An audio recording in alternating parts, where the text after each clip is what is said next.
A paz do Senhor, queridos amigos e amados irmãos.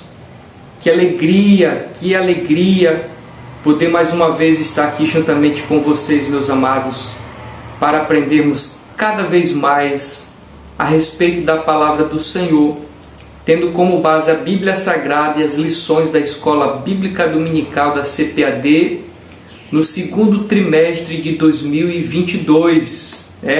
Estamos aí em uma caminhada já percorrida, indo agora aqui para a 8ª lição, e digo aqui aos irmãos que tem sido de grande valia para a minha vida. Assim eu quero crer que também para a sua, visto a profundidade do assunto e que verdadeiramente é um assunto que vai no íntimo do nosso ser, mexe de fato com a nossa estrutura, sai da superficialidade do Evangelho e vai na raiz, na essência daquilo para o qual Cristo assim deixou determinado que viéssemos viver, e assim também com base na sua palavra. Por isso, eu me alegro, meus amados, por esses assuntos, me alegro por você estar aqui conosco mais uma vez, mostrando ser de interesse seu buscar o conhecimento e o crescimento de acordo com a palavra do Senhor Jesus. Eu também estou espantado, diga-se, meus amados, que estou espantado o que Deus tem feito nesse canal. Louvado seja o nome do Senhor e que tudo seja para a glória dele. Esse canal está crescendo absurdamente. Esse canal está alcançando alguns números que eu nunca imaginei que alcançaria, mas Deus é fiel. Deus tem honrado o nosso esforço, a nossa dedicação e o amor que nós fazemos este trabalho, e tudo isso é de fato, meus amados, para engrandecimento do nome do Senhor e para que a igreja do Senhor também seja edificada aqui no Brasil e ela esteja mais forte com base na palavra do Senhor. Então, eu estou também alegre por esse crescimento do canal. Amém? Mas, sem mais delongas, então nós vamos para a nossa lição.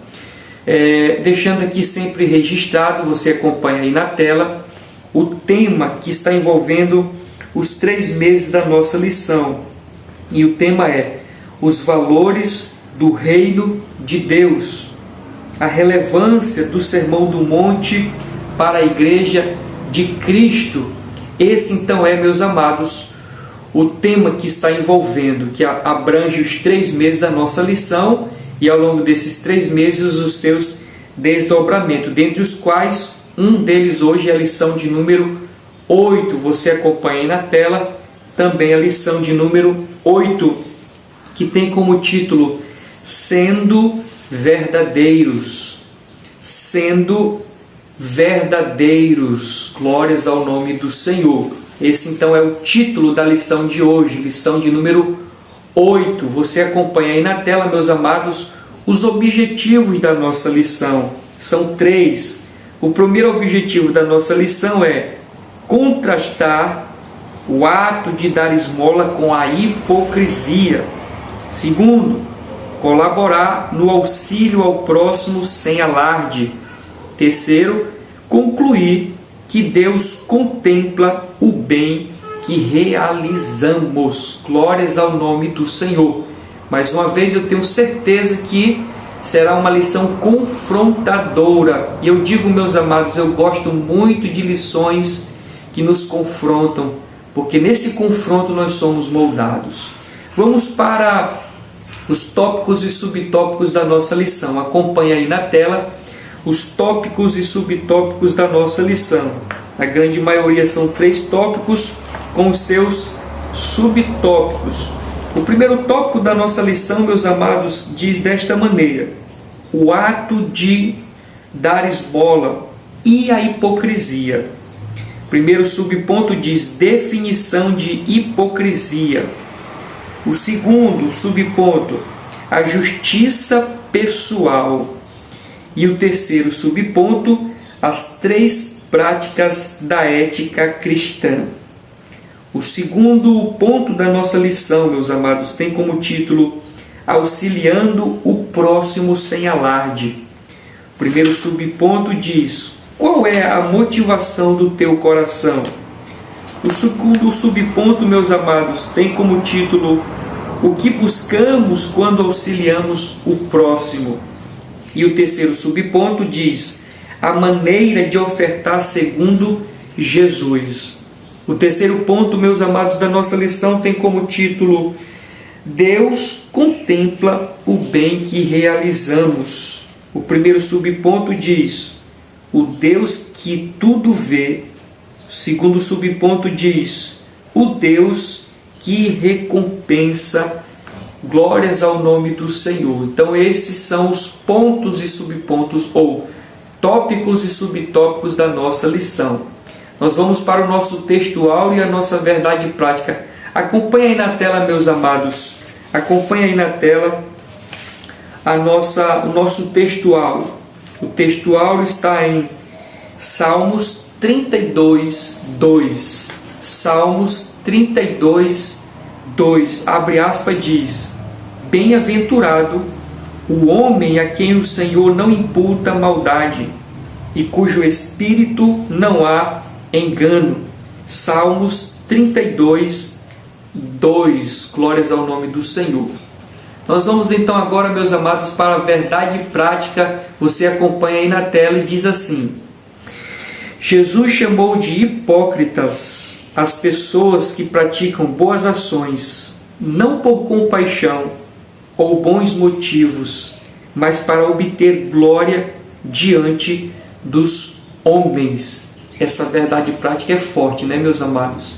Mas nós vamos daqui a pouco dar uma destrinchada nela. Então, meus amados, esse foi, ou esse é, ou assim está estruturada a nossa lição. Título, tópicos e subtópicos, objetivos, verdade prática, o nosso textual.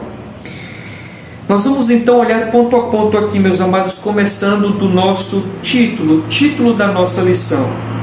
Quando eu olho para o título, e o título diz Sendo Verdadeiros, nós temos como um ponto de introdução aqui para nós, é destacar a seguinte situação: verdadeiros no sentido de quais sentimentos que nos levam a fazer uma boa ação. Quando o título diz sendo verdadeiros, ele está falando sendo verdadeiros no termo de sentimentos. Ser verdadeiro nos nossos sentimentos. É aquilo que está por trás da nossa prática. Não ser algo camuflado. Não ser algo que engane, mas a nossa prática revelando o nosso sentimento. Então, quando o título da nossa lição diz sendo verdadeiros, significa, ou o que ela está querendo dizer é ser verdadeiro nos nossos sentimentos, as motivações do nosso coração. Esse era o primeiro detalhe que eu queria deixar destacado aqui para nós. Indo para o textual, e o textual diz: Bem-aventurado o homem a quem o Senhor não imputa maldade e em cujo espírito não há engano. Os irmãos já sabem que bem-aventurado significa mais que feliz, completo, ditoso. Mais que feliz significa alguém que é pleno em felicidade. Então, mesmo no mundo caótico, mesmo no mundo caído, mesmo no mundo onde existe mazelas sem fim, onde ele está indo de mal a pior, a Bíblia aponta para a possibilidade de nós sermos felizes, de nós termos a felicidade, mesmo num contexto dessa maneira, ou seja, no mundo caído, corrompido, mau, cruel. Há, segundo a Bíblia, um caminho para nós sermos felizes, para sermos bem-aventurados, sermos ditosos. E qual é esse caminho? A Bíblia diz que é feliz, é ditoso aquele homem a quem Deus não imputa, ou seja, não coloca sobre, não coloca na conta, porque imputar significa colocar na conta, depositar, ou seja, feliz, bem-aventurado é o homem, ou seja, o ser humano a quem Deus não imputa, como diz aqui, a maldade. Não encontra nele a maldade. Não enxerga nele a maldade. E cujo espírito, veja, o espírito se refere o quê? Às intenções, se refere ao interior. Então veja que a Bíblia ela está apontando para atos externos e atos internos. E o nosso foco aqui hoje, meus amados, é exatamente essa particularidade do interior do homem, ou dos homens. Então, bem-aventurado, feliz, ditoso, completo é o ser humano a quem Deus não imputa, não lança sobre ele nenhuma maldade e cujo espírito, o interior, não há engano, não há mentira, não há hipocrisia, não há duplo sentimento. Bendito seja o nome do Senhor. Então eu quero deixar isso aqui, pelo menos esses 2 pontos aqui no nosso texto áureo. Primeiro, que há um caminho para a felicidade, e o caminho para a felicidade está apontando aqui pela Bíblia, daquela pessoa que Deus não coloca na conta a questão da maldade. E aquele que tem o espírito onde Deus não enxerga também o engano, a mentira. Ou seja, sendo verdadeiros nos nossos sentimentos. Bendito seja o nome do Senhor. Eu quero aqui também deixar destacado, meus amados, a nossa verdade prática. E ela diz assim: Jesus chamou de hipócritas as pessoas que praticam as boas ações não por compaixão ou outros bons motivos, mas para obter glória diante dos homens. Então, Jesus olhou para algumas pessoas e viu que aquelas pessoas estavam tendo práticas desprovidas do sentimento real, da motivação real. E essas pessoas ele chama de hipócritas. Então essas pessoas estavam tendo boas ações, praticando boas ações, mas o seu interior não condizia com aquilo. Não era a intenção real que eles queriam, fazendo ou tendo aquelas boas ações. E Jesus os chama de hipócritas. Como os irmãos sabem aqui da minha particularidade, dentre outras aqui desse canal, eu deixo aqui o conceito para nós do que seria o hipócrita. Se você quiser estar aí anotando, aqui nós temos, ou eu trouxe aqui para nós pelo menos 3 conceitos de hipocrisia ou do hipócrita. O primeiro diz assim: efeito ou ação de fingir. Olha só. O que é o hipócrita ou o que é a hipocrisia? Efeito ou ação de fingir. Capacidade para esconder, maquiar os sentimentos mais sinceros. Então, é alguém que macula ou que maqueia os sentimentos. Diz que é ou mostra ser uma coisa quando na verdade não é. O segundo conceito de hipocrisia diz assim, meus amados: hábito que se baseia na demonstração de uma virtude ou de um sentimento inexistente.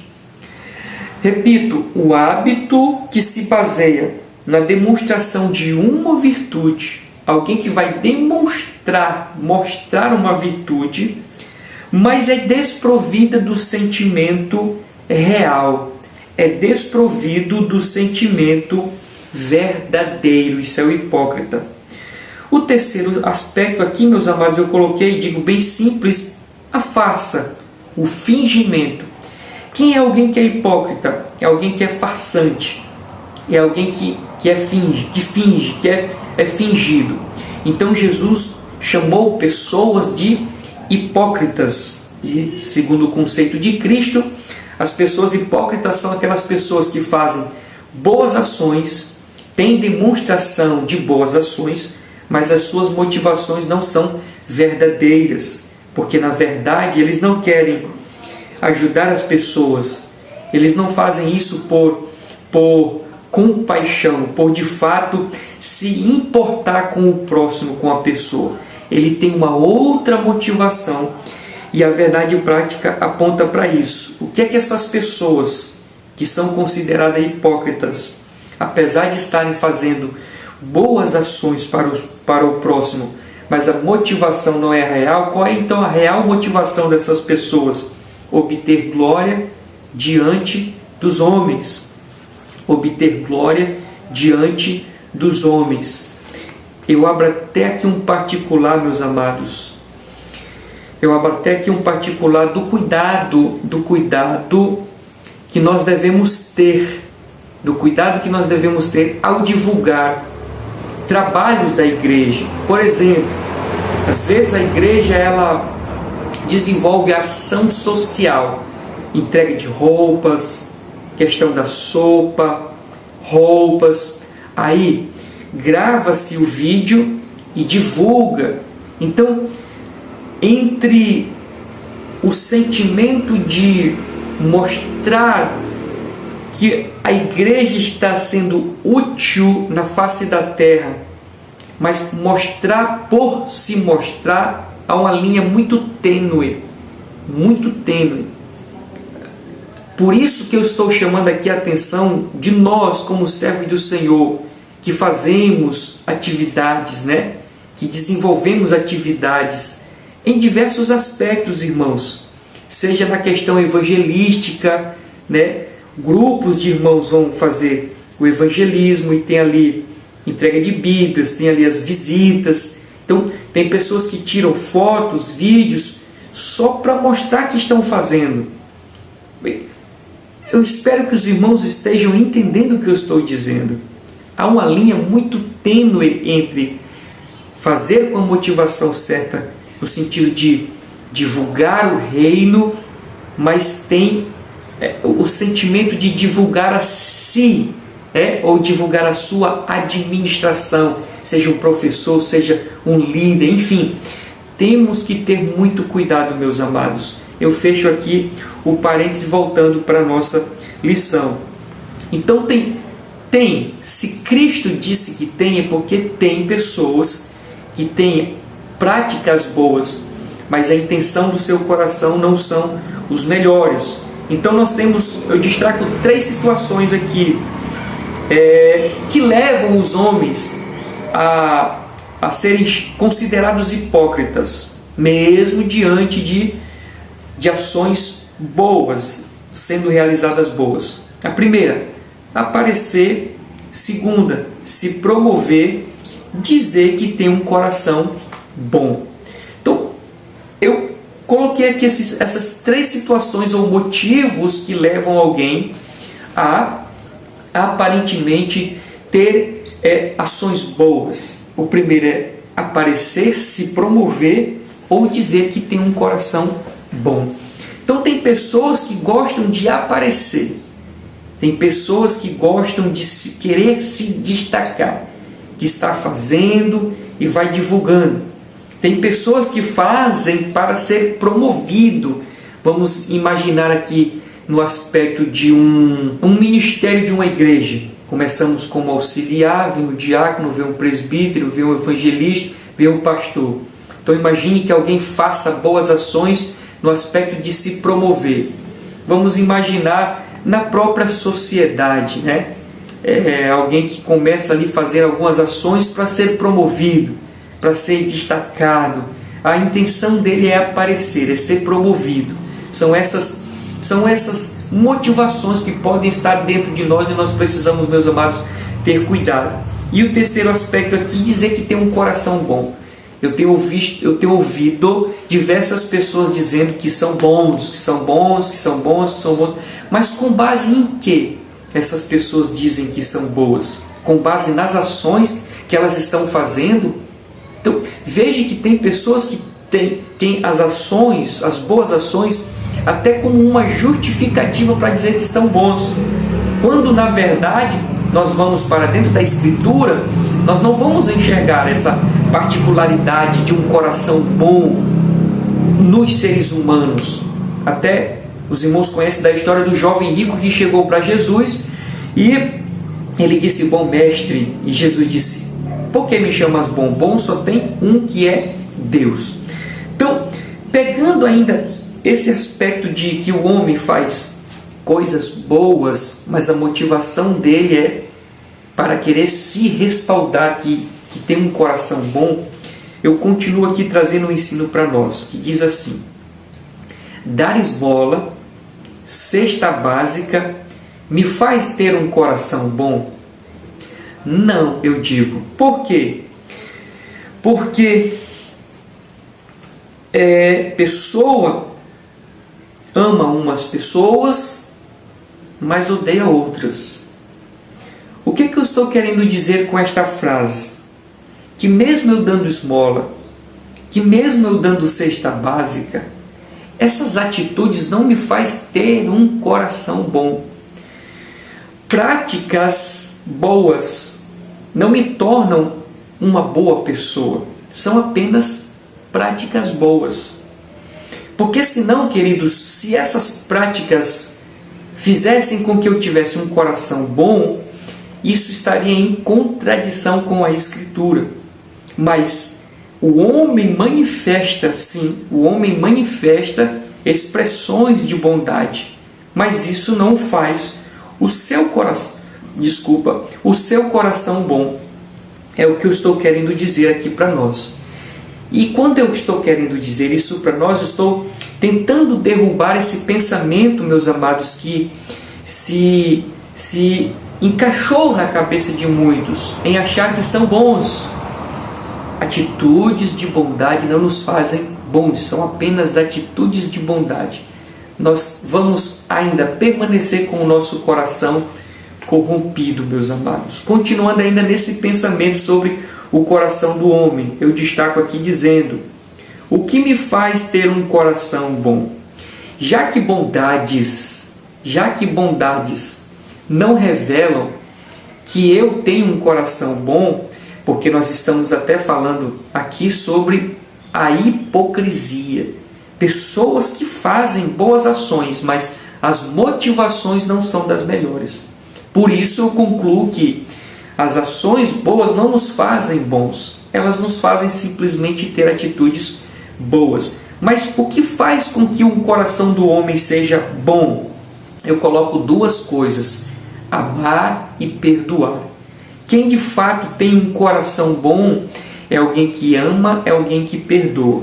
Observe que não está nem no aspecto, meus amados, de dar uma cesta básica, de dar um vale de R$100 para uma pessoa, de dar uma bicicleta, de dar uma casa, enfim. Observa que essas atitudes vão longe de manifestar um coração bom. Mas o que é um coração bom, de fato, segundo a Escritura? Alguém que ama e alguém que perdoa.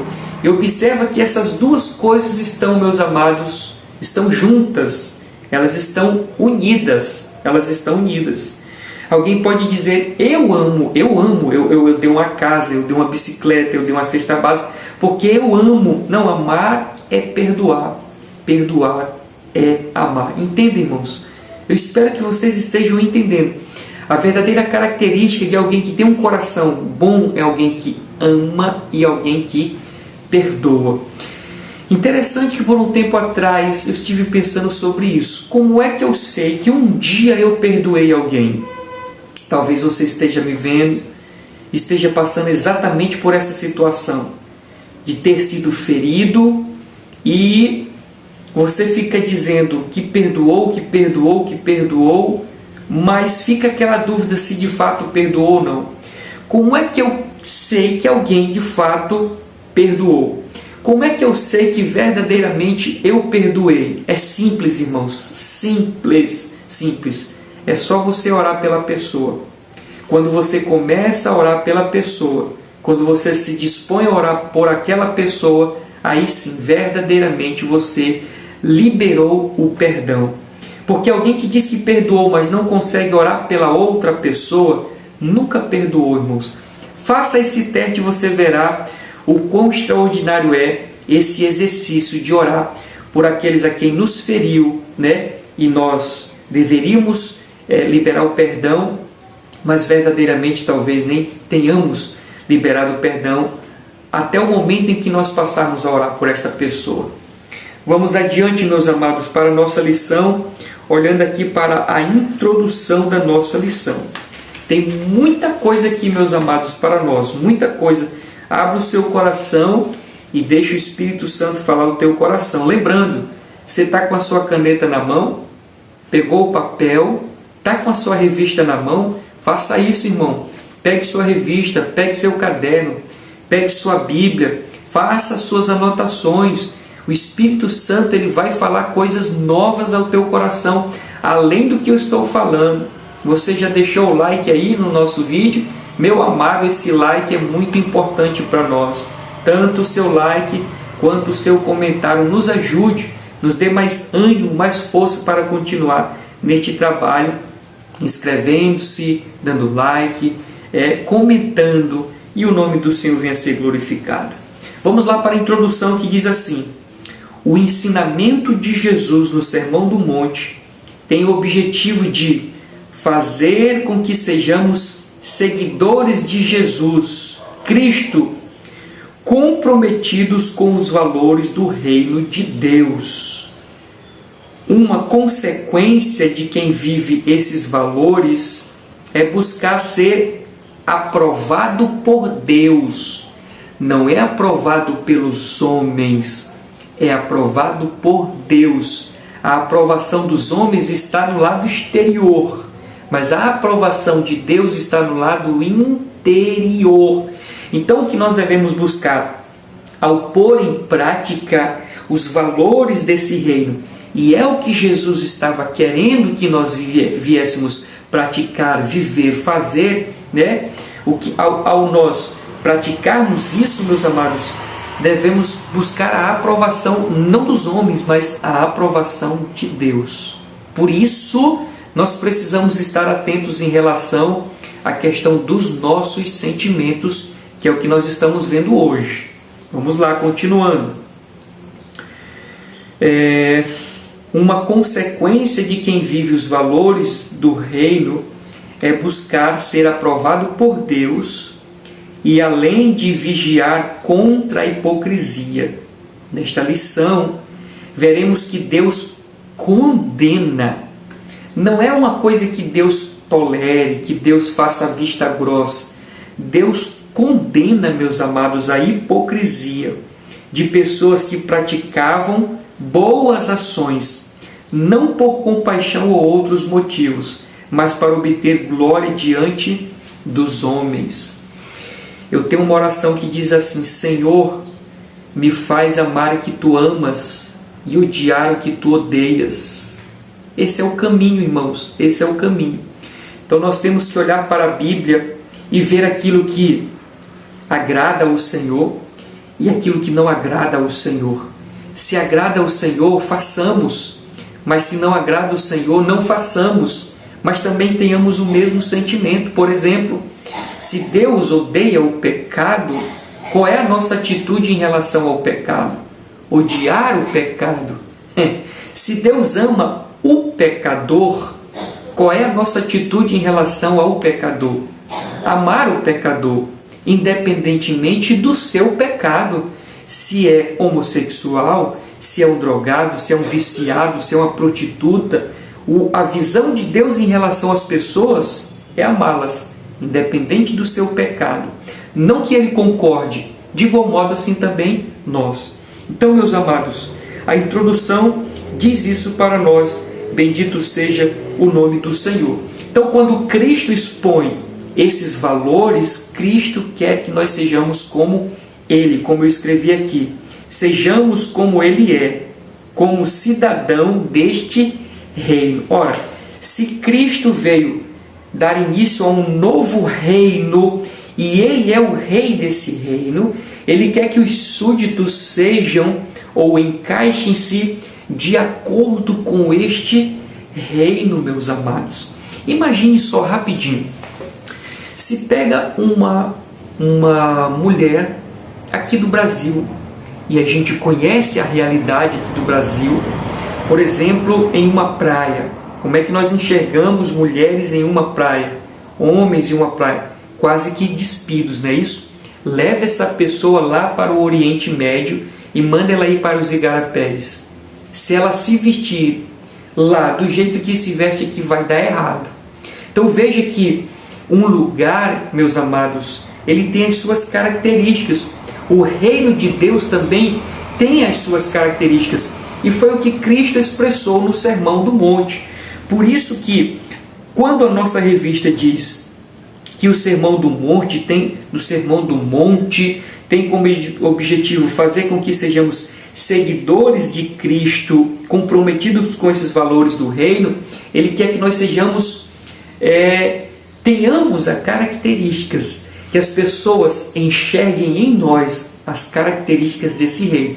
E fazendo isso, nós vamos o quê? Ser parecido com Jesus. Inevitavelmente, meus amados, nós seremos parecidos com Jesus. Vamos para o primeiro ponto da nossa lição, que diz assim: o ato de dar esmola e a hipocrisia. Primeira definição, a definição de hipocrisia, e nós já vimos, por isso vou só fazer aqui uma leitura rápida. Vamos lá. No grego, a palavra hipócrita significa alguém alguém que tenta interpretar um outro papel, ou seja, ser aquilo que ela não é. Isso é o hipócrita. Continuando, um personagem em uma obra teatral. Veja que na raiz da palavra hipocrisia aponta para um personagem, alguém que traz ali um outro personagem. Saiu do palco, ela volta a ser a mesma. Entrou no palco, ela passa a ser uma outra pessoa. Isso é a hipocrisia. Continuando, o uso desta palavra no Evangelho de Mateus caracteriza o hipócrita como uma pessoa cujos atos pretendem impressionar os observadores, cujo foco está nos enfeites e não nas questões centrais da fé, e cuja conversa espiritual esconde motivos corruptos.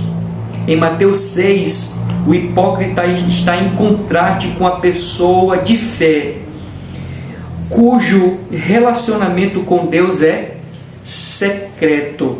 Enquanto que o hipócrita queria mostrar, divulgar, aparecer, o contraste disso é aquele que vive a comunhão com Deus no secreto, no íntimo, no escondido. Bendito seja o nome do Senhor. Continuando a leitura, o grande desejo do hipócrita é sempre o de aparecer exteriormente, mas o problema é que o lado interno, sua verdadeira natureza, não é revelado. Ninguém sabe o que há no interior do ser humano. Somente quem? Cristo, que conhece a natureza humana. João 2,25. O cristão pode desejar vencer a hipocrisia. O cristão que deseja vencer a hipocrisia tem de ter seu coração o quê? Preenchido pelo amor de Cristo. Com isso, com esse amor real no coração, não há como o cristão praticar uma coisa e interiormente ser de uma outra forma. Bendito seja o nome do Senhor Jesus. Então veja que a lição está apontando para isso, esse contraste, mas também está dizendo que para o cristão vencer, porque, queridos, sejamos sinceros, nós somos, por ser seres humanos, tendenciosos a isso. Lembra que eu falei ainda agora há pouco, abrindo um parêntese e fechei ao mesmo tempo, quando devemos ter cuidado ao divulgar programações da igreja, atividades da igreja, enfim, diversas coisas. Por quê? Porque a nossa natureza é tendenciosa a isso, meus amados, a querer viver na hipocrisia. Deus tenha misericórdia, Deus tenha misericórdia. Às vezes as pessoas gravam os vídeos, nada contra, Às vezes as pessoas gravam vídeo, aquele mundaréu de livros aqui. Para que aquilo, irmãos? Para mostrar que é um leitor. Pode ser que seja para enfeitar o cenário? Pode ser que seja para enfeitar o cenário. Mas ali é para dar a entender que é um leitor assíduo, é um pesquisador. Enfim, irmãos, muito cuidado. Eu não estou lhe julgando você que faz isso, mas muito cuidado, irmãos, muito cuidado, muito cuidado. Então a Bíblia ou a revista está nos instruindo que, ao passo que nós vivemos o amor de Cristo, isso vai nos dar força para não vivermos a hipocrisia. Eu destaquei algumas coisas dizendo aqui. Tente imaginar Deus fingindo. Tente imaginar Deus fingindo. Deus sendo hipócrita. É até impensável, irmãos. É até impensável assim, tentar enxergar Deus fazendo uma coisa, mas foi só de mentirinha, a intenção era outra. Não dá, irmãos, com Deus não dá para ter esse tipo de pensamento. Mas por que eu levanto isso? Porque a revista está nos levando ao entendimento de que quando o amor de Deus nos preenche, nós vamos ter a mesma atitude de Deus. Se Deus não tem como ser hipócrita, fingido, assim também nós não seremos, irmãos, se de fato, de verdade, o amor de Deus estiver em nós. Continuando aqui na observação que eu coloquei, se o Espírito de Deus habita em nós, teremos procedimento ou iremos proceder da mesma maneira, ou seja, como Deus. Se o Espírito de Deus habita em nós, nós iremos proceder como Deus. Com fingimento, com hipocrisia, com mentira? De maneira nenhuma, irmãos. De maneira nenhuma. Vamos para o segundo subponto da nossa lição, que diz a justiça pessoal. Esse tópico é interessante. Vamos lá. Por intermédio da justiça pessoal, os discípulos de Jesus deveriam viver diferentemente dos fariseus, os quais projetavam em suas práticas religiosas mostrar ao público a sua grande espiritualidade. Foi nesse particular que Jesus disse: guardai-vos de fazer a vossa esmola diante dos homens, para serdes visto por eles. Aliás, não tereis galardão junto do Pai que está nos céus. Os discípulos de Cristo que viviam os seus ensinos são conscientes de que nenhum ato de justiça pode ser praticado com a intenção de glorificação pessoal. Tudo o que fizermos deve ser para quem? Para a glória de Deus. A Bíblia diz: quer comais, quer bebais, façais tudo para a glória de Deus. Ora, se aquilo que é básico nós deveríamos ou devemos fazer para a glória de Deus, imaginem as demais coisas. Cesta básica, alguma atitude de bondade, devemos transferir para o Senhor. Porque, queridos, querendo ou não, se há alguma coisa de bom em nós, esse foi dado por Deus. Foi Deus quem nos deu. Porque o nosso coração é mau, meus amados, é mau. Continuando aqui a leitura. Tudo o que fizermos deve ser para a glória de Deus. Tomemos todo o cuidado, pois a tentação de exibir, como eu falei ainda agora há pouco, nós somos inclinados a isso. Então, continuando. Tomemos o cuidado, pois a tentação de exibir a justiça pessoal pode surgir em nossos atos piedosos de oração, de jejum, de oferta. Eita, bendito seja o nome do Senhor. Como eu falei agora há pouco, meus amados, natureza é essa nossa. Por isso que eu consigo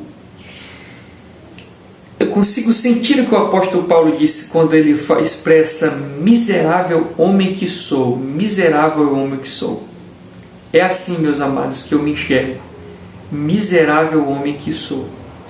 Porque nas minhas melhores atitudes, nas minhas melhores práticas, eu ainda posso correr um sério risco de viver uma hipocrisia.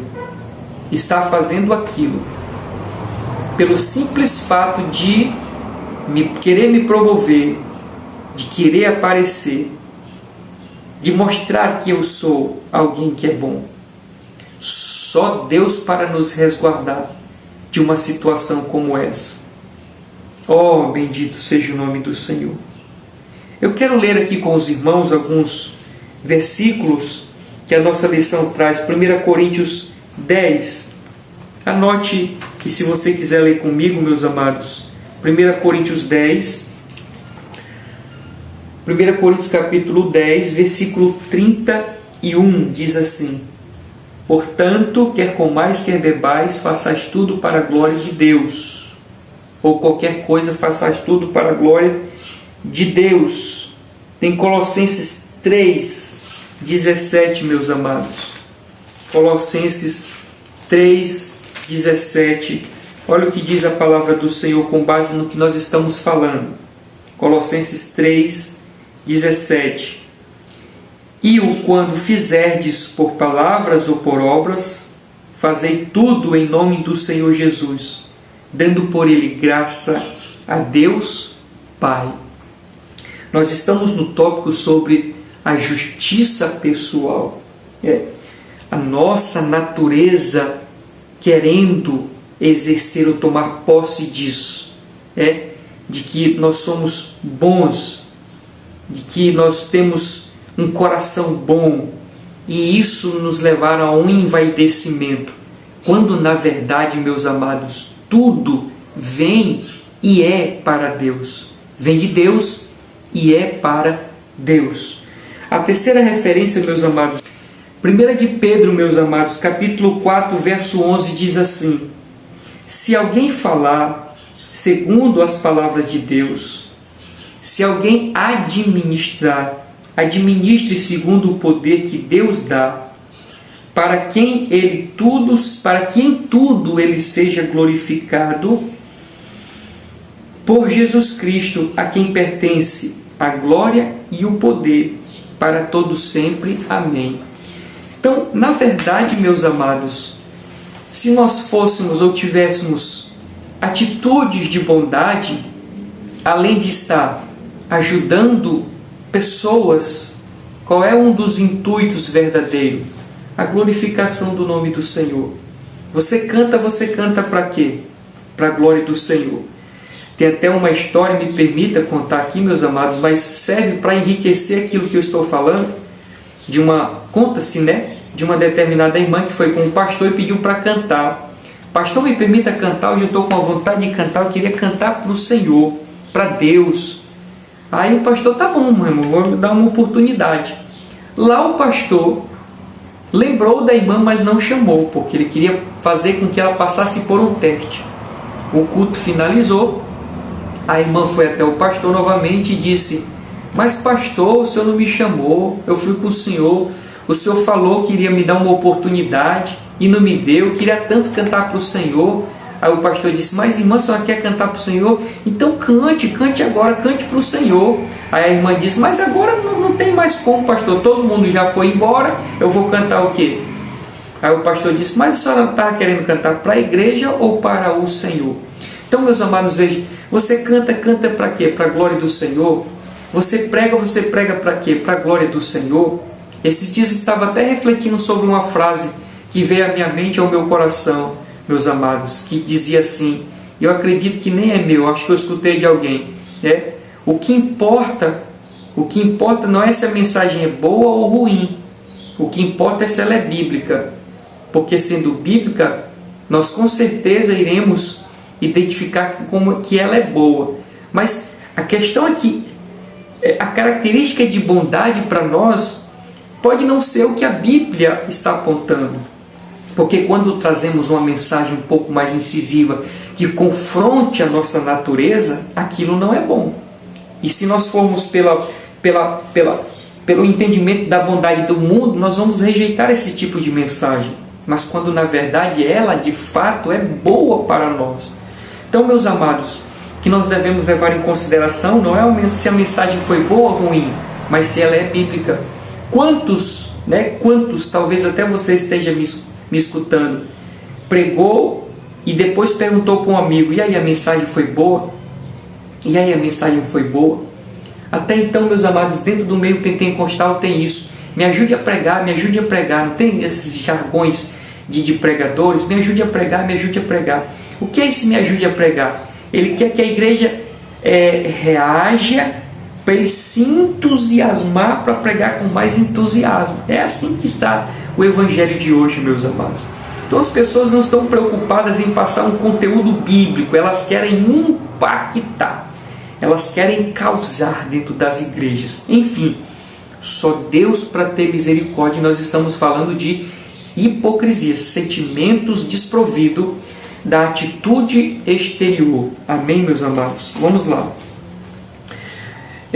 A justiça pessoal. Aqui no final eu destaquei algumas coisas, meus amados. Eu destaquei algumas coisas aqui para nós que diz assim: a tentação de exibir é um fato. Eu já citei agora há pouco essa inclinação da nossa natureza.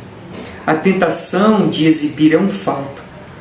A maior glória de um discípulo de Jesus é ver Jesus ser glorificado por sua vida. Enquanto que o hipócrita, ele trabalha para que o nome dele seja glorificado, o nome dele seja destacado, ele se sinta bem com aquilo. O verdadeiro discípulo de Jesus, ele faz com um único propósito: ver o nome do seu Senhor sendo glorificado. Digo por mim, queridos, e me permita dizer isso, ou tomar-me como exemplo. Eu me sinto feliz quando alguém diz: ali vai um homem de Deus, ali vai um servo de Deus. Não é simplesmente um homem, não é simplesmente um servo, mas é um homem de Deus, é um servo de Deus. Ou seja, eu só estou em destaque por causa de Deus. Então eu me alegro ao ver o nome do meu Deus sendo glorificado por intermédio da minha vida. Se eu canto, trouxe glória para o meu Deus, estou satisfeito. Se eu prego, trouxe glória para o meu Deus, louvado seja o nome do Senhor, eu estou satisfeito. Então, meus amados, que nós possamos trilhar este caminho. Qual caminho? De que a maior alegria de um discípulo de Jesus é ver o seu Jesus, o nosso Deus, sendo glorificado por intermédio da nossa vida. Bendito seja o nome do Senhor. Vamos para o terceiro subponto da nossa lição, que diz: as três práticas da ética cristã. As três práticas da ética cristã. O apóstolo Tiago falou que a religião verdadeira tem como marca o serviço ao próximo, que também é um culto a Deus. Olha só, irmãos, isso está em Tiago 1,27. Jesus deixa claro que nesse serviço cristão não podemos faltar a oferta, a oração, o jejum. Porém, no seu ensino, o propósito desses serviços piedosos não poderia ser deturpado, como fizeram os escribas e fariseus. Interessante observar que as três práticas da ética do serviço cristão envolvem os nossos bens, ou seja, oferta, nosso espírito, ou seja, a oração, e o nosso corpo, o jejum. E são direcionados a Deus, ao próximo e nós ou a nós mesmos. A oração, o jejum e a oferta, essas são as três práticas da ética cristã. A oração, o jejum e a oferta são atos piedosos que, quando praticados com sinceridade e verdade, têm o reconhecimento do Senhor. Por outro lado, Jesus nos ensina que a religião sem sensacionalista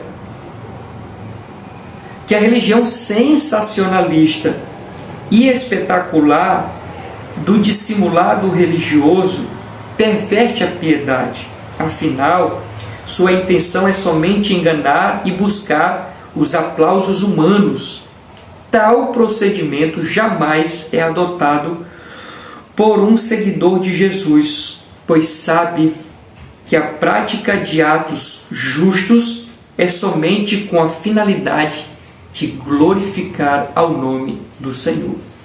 Então veja que nós estamos saindo de atitudes para ajudar ao próximo, com atitudes agora que envolvem a nossa espiritualidade, o nosso servir ao Senhor. No caso aqui, a oferta, o jejum, não é isso? A oferta, o jejum e a oração. Quando jejuamos para nos mostrar, para dizer que somos mais espirituais, ou simplesmente para mortificar a nossa carne e nos alimentarmos mais do Senhor. Quando ofertamos no aspecto de sentir que estamos contribuindo mais que os outros, estamos cooperando mais que os outros, ou aquele sentimento que eu sempre gosto de instruir os irmãos, ofertar com o sentimento de estar adorando ao Senhor, né? Ofertar no sentido de estar ali sendo fiel ao Senhor, ainda que seja 25 centavos, 50 centavos, R$1. Está aqui, Senhor, o meu melhor para a glorificação do Teu santo nome. Olha como é lindo, irmãos, quando nós fazemos isso. Jejuamos para a glória do Senhor, jejuamos ou ofertamos para a glória do Senhor, oramos para a glória do Senhor Jesus. Quando olhamos para os religiosos, eles faziam tudo isso, mas simplesmente para serem vistos pelos homens, e Cristo censurou. Eita, meus amados, só Deus para ter misericórdia, de fato, transformar o nosso coração. É por isso que eu temo em relação ao Evangelho de hoje. Ele não mexe na estrutura, irmãos. O Evangelho de hoje não mexe na estrutura. Ele não nos poda. Mas esse é o verdadeiro Evangelho, aquele que mexe no nosso interior, que nos faz pensar, que nos faz refletir. Não vive uma histeria em um culto, mas nos faz refletir, meus amados, o nosso caráter, a mudança do nosso caráter. Vamos para o segundo ponto da nossa lição, meus amados. Lição essa que está, diga-se de passagem, interessante. E tem muito mais ainda. Vamos lá. Auxiliando o próximo sem alarde. Auxiliando o próximo sem alarde é o nosso segundo ponto da lição. E o primeiro subponto diz: qual é a motivação do teu coração? É uma pergunta. Vamos lá. A prática da generosidade para com alguém é bíblica e há tempos estava presente na lei de Deus. Isso está em Levítico 23, 10, verso 11, Deuteronômio 15, do 7 ao 11. Como também nos ensinos de Jesus. Então, a prática do bem ao próximo é bíblica, desde os tempos antigos, no Velho Testamento, até o tempo de Jesus. Ou encontramos também no tempo de Jesus. Continuando, o verbo hebraico para generosidade é gamal, que significa resolver completamente, recompensar, repartir, fazer algo por alguém, agir generosamente. Teologicamente, a generosidade expressa gratidão por algum benefício recebido. É preciso, porém, entender que às vezes, aparentemente, uma pessoa pode demonstrar um ato de generosidade com motivos errados. Pois a mão pode dar uma oferta, um presente, mas a motivação oculta do coração pode ser outra. Bendito seja o nome do Senhor. E foi coisa que nós já vimos na nossa introdução, de pessoas que aparentemente estão demonstrando um ato de compaixão, um ato de bondade, mas aqui é uma outra motivação. Por exemplo, meus amados, se nós fôssemos pegar o aspecto político, isso acontece muito no aspecto político. Quando se faz uma obra, principalmente já começa assim, elas acontecem quando está próximo às eleições. Chegou próximo às eleições, eles começam a fazer várias ações nas cidades, obras em cima de obras, enfim. Qual é a motivação daquele prefeito? Ganhar novamente, ou apoiar o seu político, seja um deputado, seja um senador, enfim. Ele tem uma outra motivação. A motivação não é ajudar a sociedade, a população, trazer um bem-estar para a população, apesar de que aparentemente é aquilo, mas na verdade o que ele busca é a candidatura. Olha a motivação, irmãos. Então, tenhamos cuidado em relação a isso, mas a Bíblia aponta para isso, ou seja, para essa atitude nossa em fazer bondade. O que nós precisamos é ter cuidado, fazer sem, como diz aqui o título desse tópico, sem alarde, sem tocar a trombeta, sem querer dizer que fez, contar vantagem. Tem pessoas que faz e sai contando. Eu fiz isso, fiz aquilo outro, dei isso, dei aquilo outro. Já perdeu. Cristo disse que quando essa verdade acontece, a pessoa já recebeu a glória dele. A glória dele é aquela pessoa ter escutado que ela fez o bem para outra pessoa. Pronto, acabou-se. Mas quando nós fazemos no íntimo, no oculto, meus amados, sem tocar a trombeta, do Senhor nós receberemos a compensa. Bendito seja o nome do Senhor. Vamos avançar, meus amados, para os nossos na verdade, a continuação desse primeiro subtópico aqui, que diz assim: o crente deve buscar ser sincero na sua contribuição, fazendo isso na íntima satisfação de sua mente e no Espírito de Cristo, pois ele sabe a motivação do seu coração quando estende a mão para doar. Aí vem para o aspecto da cooperação, da contribuição, e eu destaquei algumas coisas para nós aqui com base nisso. Qual é a motivação quando ofertamos ou dizimamos? É por obrigação? É porque o seu pastor lhe obrigou? É porque o seu pastor lhe amedrontou, dizendo que você vai para o inferno, tal. É por isso que você dizima? É por isso? Está errado, irmão. Não deve ser essa a motivação. Eu não oferto porque eu tenho medo de estar desobedecendo a Deus. Eu não dizimo porque eu tenho medo de estar desobedecendo a Deus se não dizimar. Enfim, irmãos, não é a motivação. Não é a motivação. Não é a motivação. Qual é a motivação, então, por que ofertamos? Eu coloquei aqui: alegria, gratidão a Deus. Outra, alegria, gratidão, adoração. O seu ofertar, o seu dizimar, o meu ofertar, o meu dizimar, ele tem que envolver esses sentimentos e não uma obrigatoriedade, um algo forçado, um medo de estar desobedecendo, um medo da condenação do inferno. Não, irmãos, está errado. Errado. A Bíblia diz que tudo é do Senhor, o ouro, a prata, a terra, as pessoas, tudo é do Senhor. Deus, ele não precisa, irmãos, do nosso dinheiro. Deus não precisa. Porque, na verdade, tudo é dele já. É por isso que no ofertar e no dizimar, Deus nos dá a oportunidade. Então, quando nós ofertamos, na verdade, Deus está nos dando a oportunidade de quê? De fazermos aquilo com alegria. Deus está nos dando a oportunidade de quê? De sermos gratos a Ele. Está aqui, Senhor. Está aqui a minha oferta. Está aqui, Senhor, o meu dízimo. Com alegria, com gratidão, irmãos. Com satisfação. Com o sentimento de adoração. Porque a gente sabe que ofertar e dizimar não é simplesmente lançar em uma salva valores financeiros, irmãos. É um ato de adoração. É um ato de adoração, meus amados. Ainda nesse entendimento, eu coloquei, dando sequência a esse entendimento, né? Qual é a motivação que me faz ofertar e dizimar? Pressão, medo?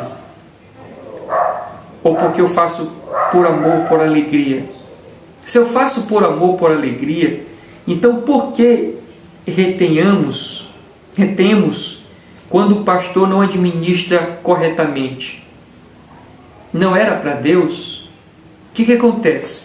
Talvez você esteja me vendo e esteja concordando com o que eu estou dizendo, no sentido de que você oferta e dizima com alegria, por gratidão, por adoração a Deus.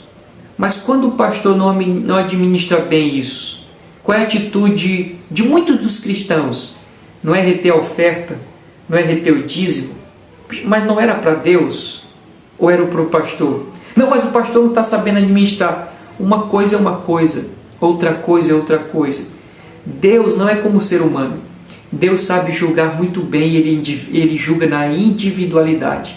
Ele vai lhe julgar, meus amados, se você está sendo de fato fiel. Se você está sendo fiel, Deus vai lhe julgar. Se o pastor não está sabendo administrar, Deus vai julgar o pastor. Deus vai de encontro àquele pastor.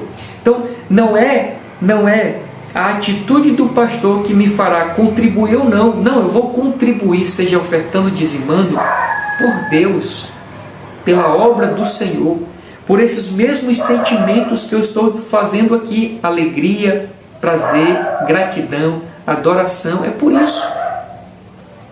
Então eu deixo essa reflexão aqui para nós, meus amados. Por mais que o seu pastor não esteja sabendo administrar, faça a sua parte, deixa ele com Deus. É revoltante? É revoltante. Estou sendo sincero com você. Mas o que se pode fazer? Sabendo que um dia todos nós vamos estar diante do Senhor. Vamos aqui para o nosso segundo subponto, meus amados, da nossa lição, que tem como título: o que buscamos quando auxiliamos o próximo? A leitura diz: o discípulo de Cristo não busca se promover quando se dispõe a ser generoso para com o próximo. Não tem interesse em chamar a atenção de ninguém. Todavia, a sua beneficência e generosidade são atos piedosos praticados como parte essenciais da religião pura para com Deus, que é o culto, que é cultuar, que é cuidar, dos órfãos e das viúvas. Tomando Cristo como exemplo maior, o qual andou por todas as partes fazendo o bem, agir dessa maneira é sinal de que realmente o Evangelho de Cristo tem influência na sua vida. Bendito seja o nome do Senhor Jesus Cristo. Então nós devemos, como eu coloquei aqui, meus amados, porque a Bíblia nos instiga a fazer o bem, mas nós devemos ter o cuidado ao fazer o bem. Ou seja, para que nós não tenhamos motivações, como eu coloquei aqui, precisamos ter um equilíbrio. O equilíbrio entre fazer o bem e também fazer pelo sentimento verdadeiro, pelo sentimento correto. Fazer como Jesus fez. Jesus, ele não fez boas ações no sentido de se promover.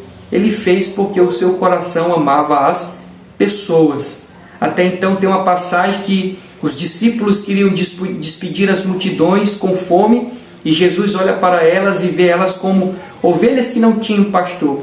E ele então se compadeceu daquelas pessoas. Bendito seja o nome do Senhor. Glórias ao nome do Senhor. Então essa é a nossa luta como cristãos, servos do Senhor. Manter esse equilíbrio entre aquilo que a Bíblia diz, fazer boas obras, ajudar o próximo, mas também sempre ter as motivações certas. Bendito seja o nome do Senhor. Avançando, meus amados, ainda, Jesus adverte a respeito de qualquer que haja em busca de receber os louvores dos outros, ou transforme atos piedosos em atos profanos. Quem age desta maneira sempre será visto por Jesus como um hipócrita. Rapidinho, reflexão. Jesus olhando agora para nós. Qual é a conclusão que ele tira? Eu disse aos irmãos que o Evangelho ele é reflexivo. O Evangelho ele precisa, o Evangelho genuíno ele nos faz refletir.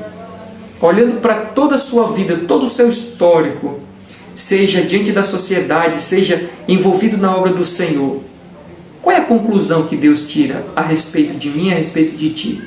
Será que estamos sendo sinceros nos nossos sentimentos? Será que estamos sendo verdadeiros nos nossos sentimentos? Ou estamos sendo hipócritas, meus amados? Uma boa reflexão, não? Reflita, reflita. Continuando, nossa generosidade nunca deve ser para orgulho pessoal e desprezo dos outros, pois, procedendo desta maneira, estaremos no mesmo nível dos fariseus. Nosso Senhor deixou claro que nossa justiça deve ultrapassar a deles. Caso não seja assim, não teremos parte no reino de Deus. Bendito seja o nome do Senhor. Então Cristo está dizendo que a maneira para nós entrarmos no céu é exceder a justiça dos escribas e fariseus. E veja que a justiça deles era uma justiça exteriorizada, uma justiça hipócrita. A nossa, interiorizada, mas também sincera, verdadeira. Mas ao passo que essa justiça interiorizada, ou seja, os sentimentos verdadeiros, naturalmente, meus amados, isso vai ser exteriorizado. Bendito seja o nome do Senhor. Naturalmente, naturalmente, naturalmente. Vamos para o terceiro subponto da nossa lição, que tem como título a maneira de ofertar segundo Jesus. A maneira de ofertar segundo Jesus. Diz assim a leitura: no ato de ofertar, devemos ter todo o cuidado necessário para não buscar louvores ou não louvarmos a nós mesmos. Quando ofertamos, não devemos tocar trombetas. É claro que a referência que Jesus fez a esse toque foi metafórico, quer dizer, tornar público, quando a forma correta de ofertar. Quanto à forma correta de ofertar, Jesus disse que isso deve ser feito de duas maneiras. Primeiro, sem alarde público. Segundo, essa doação deve ser voluntária e discreta. Bendito seja o nome do Senhor Jesus. Então nós temos aqui algumas situações. Vamos ampliar esse aspecto da nossa revista quando diz a respeito do nosso sentimento ao ofertar. Devemos fazer o quê? De maneira discreta, de maneira voluntária e por amor. Sem alarde, sem tocar na trombeta. Mas vamos ampliar isso. Vamos ampliar. Essas mesmas características que exigem no ato de ofertar, ou seja, voluntariedade, discrição, sinceridade, verdade, com o intuito de glorificar o nome do Senhor, nós podemos estender para as outras áreas. Por exemplo, fazer a obra de Deus, voluntariedade, ser discreto para a glória do Senhor. Fazer um favor para alguém, orar, etc. Cantar, pregar. Eu canto melhor, eu prego melhor, eu canto melhor que fulano, eu prego melhor que fulano. Cadê a glória de Deus nisso? Cadê a honra para Deus nisso? É só pessoal, é só humano. Meus amados, se eu fosse resumir essa lição aqui agora, se eu fosse resumir essa lição, eu resumiria ela assim: cuidado com o seu coração, visto que a nossa natureza é inclinada a envaidecer-se, a querer se exibir, a querer estar em destaque. Cuidado, cuidado. Então, a partir de hoje, a partir desta lição, que nós possamos ter uma vida mais de reflexão. Quando nós fizermos algo, irmãos, olhe para o seu coração e veja qual é a motivação daquilo. E isso vai fazer com que nós possamos caminhar no caminho que verdadeiramente agrade o Senhor, meus amados. Vamos para o terceiro ponto da nossa lição, que diz assim: Deus contempla o bem ou o mal.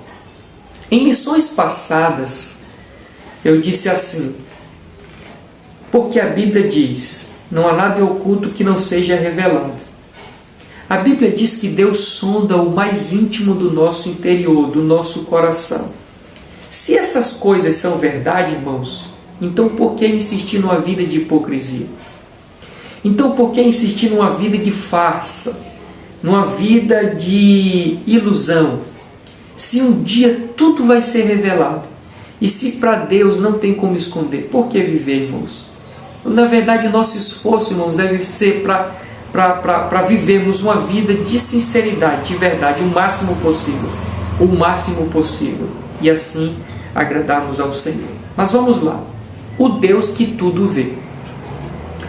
Um dos atributos divinos de Deus é a onisciência. Deus é descrito nas páginas da Sagrada Escritura como aquele que tudo vê. Para ele não existe surpresa nem desconhecido. Não pode escapar da onisciência divina, ou nada pode escapar da onisciência divina. Seria triste demais para nós servirmos a um Deus que não tem o controle das coisas, nem sabe o que vai acontecer. O que nos dá segurança é que até aquilo que vamos pedir, Ele já sabe. Interessante que essa particularidade de Deus, da onisciência, tudo vai depender de como você olha. Porque se você olha no aspecto de que Deus sabe tudo, ou seja, conhece o seu pensamento, conhece o seu coração, sabe o que passa dentro de ti, você pode ficar amedrontado, você pode ficar com medo de Deus. Mas olhado por um outro, ou contemplado por um outro prisma, essa questão da onisciência de Deus é saber que Deus sabe da minha e da tua necessidade, daquilo que eu preciso, daquilo que você precisa. E ainda mais, Ele tem o controle de tudo. Veja como mudou, irmãos. Veja como é benéfico. E é assim que nós devemos olhar, na verdade. É assim que nós devemos olhar. Ora, observe comigo. Se eu sei que Deus está sondando o meu coração, você acha que eu não vou ter força para viver uma vida de fato sincera? É lógico que vou. Então isso é benéfico, saber que Deus Ele contempla, sabe todas as coisas, isso vai me dar força para viver. E por outro lado, eu também sei que Deus contempla as minhas fragilidades. Sei que Deus sabe das minhas necessidades e também tem o poder para resolvê-las, para gerar milagres sobre a minha vida e também da sua vida, querido. Alegre-se nesta verdade. Deus contempla, Deus sabe de tudo. Alegre-se, mas ao mesmo tempo, sabendo que Deus sonda sua mente e o seu coração, viva sem hipocrisia. Bendito seja o nome do Senhor. O segundo subponto, meus amados, diz assim: o Deus que recompensa. A leitura diz: o nosso Deus contempla tudo, em especial o bem que fazemos. O escritor da carta aos Hebreus diz que nosso Deus não é injusto para se esquecer de nossa obra e do trabalho da caridade que foi mostrado para com o seu nome. Já quando os homens aplaudem qualquer ação feita por outros homens, eles não conhecem a causa, o motivo que os impeliu a tal ação, pois veem somente aquilo que lhes foi manifesto exteriormente. O Senhor, pelo contrário, vê o que está no coração, não necessitado de qualquer amostra exterior para chamar a sua atenção. Bendito seja o nome do Senhor.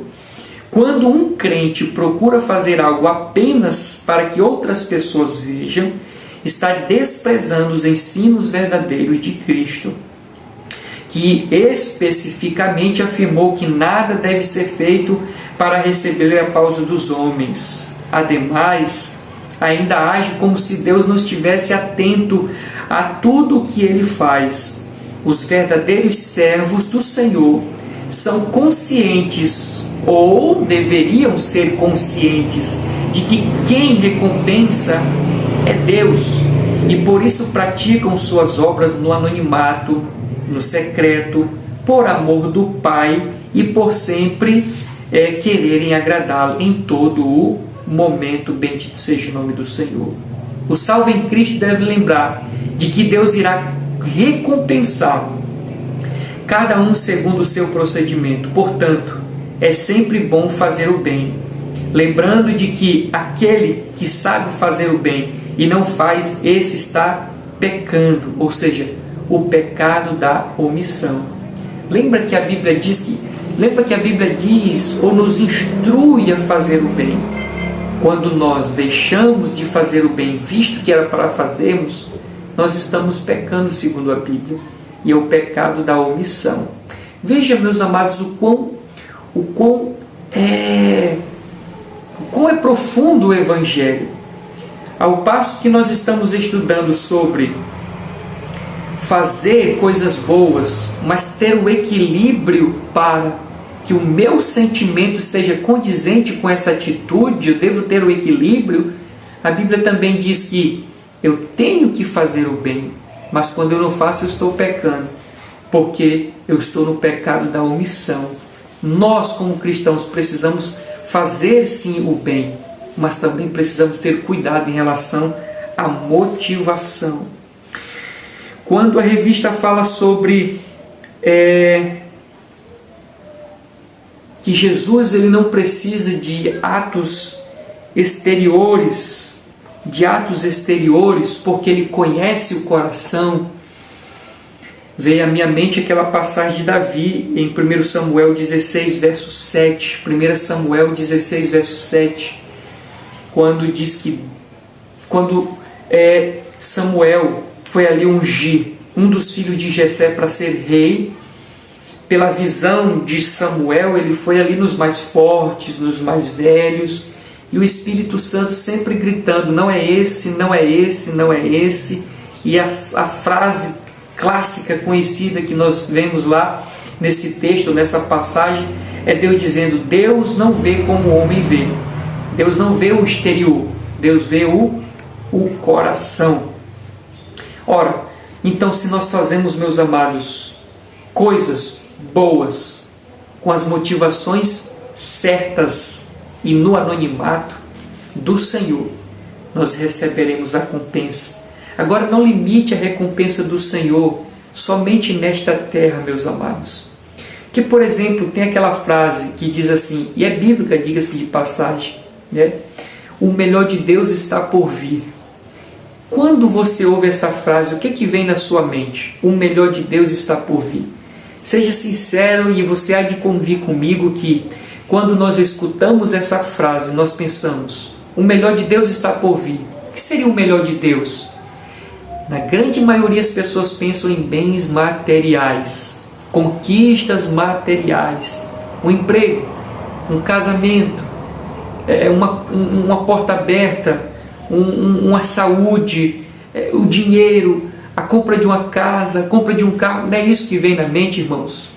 Mas na verdade o melhor de Deus já veio, como diz alguns pregadores. E o melhor de Deus é Cristo na nossa vida. Então, como eu estou dizendo aos irmãos, quando nós temos boas práticas, quando as motivações do nosso coração elas são coerentes com essas práticas, são verdadeiras, quando nós fazemos isso no anonimato, Deus nos recompensará. Eu estou dizendo aos irmãos, não limite a recompensa de Deus apenas nesta terra, porque, meus amados, eu prefiro lá, eu prefiro as recompensas, ser recompensado por Deus lá, na eternidade. Bendito seja o nome do Senhor. No finalzinho aqui, indo para o finalzinho, a revista diz assim, os verdadeiros servos do Senhor são conscientes de que quem recompensa é Deus. Por isso praticam as obras no anonimato, em secreto, por amor do Pai e por sempre quererem ajudá-lo em tudo. Eu coloquei algumas observações, meus amados.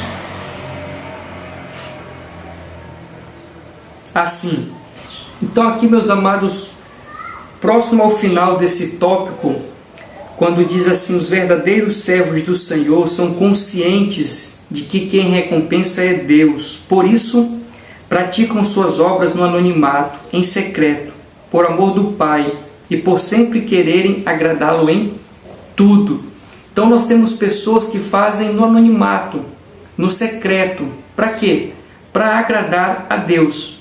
Mas na visão dos homens, essas pessoas que assim agem, não é nada, não é ninguém. Isso na visão dos homens. Mas na visão de Deus, são servos fiéis. Pessoas a quem Deus ama. Pessoas a quem Deus se agrada. Pessoas a quem o coração do Senhor se agrada. Outra coisa, quando nós agimos no anonimato, é mais fácil ou mais seguro evitar as más intenções. Ora, se nós agimos no anonimato, não faz sentido eu ter um sentimento diferente. Se eu faço no anonimato, consequentemente eu não tenho intenção alguma de aparecer.